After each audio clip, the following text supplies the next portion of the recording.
سلام، خیلی خوش اومدین. بفرمایید، در خدمتتونم. فعلا دارم نگاه میکنم.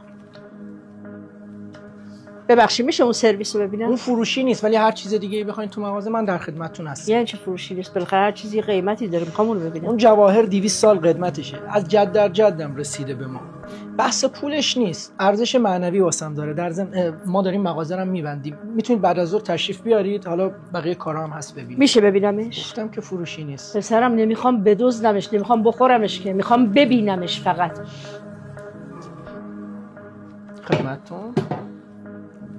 و مشتریش 500. نفهمیدم منظورتون. میگم 500 میلیون میخرم. من حداقل 20 تومن مال تو مغازم چیدم. فکر کردی با 500 میلیون میتونی قلقله کم بدی؟ قربونت برم، گفتم که فروشی نیست. 1 تومن. اون موقع باید به خانواده‌ام و اجدادم خیانت کنم. 2 تومن. ببین بهتون میاد، ولی خب 3 تومن. این حرف آخرمه. دیگه به خانواده‌تم خیانت نمی‌کنی. پس بذارید براتون بسته‌بندیش کنم. مبارکتون باشه.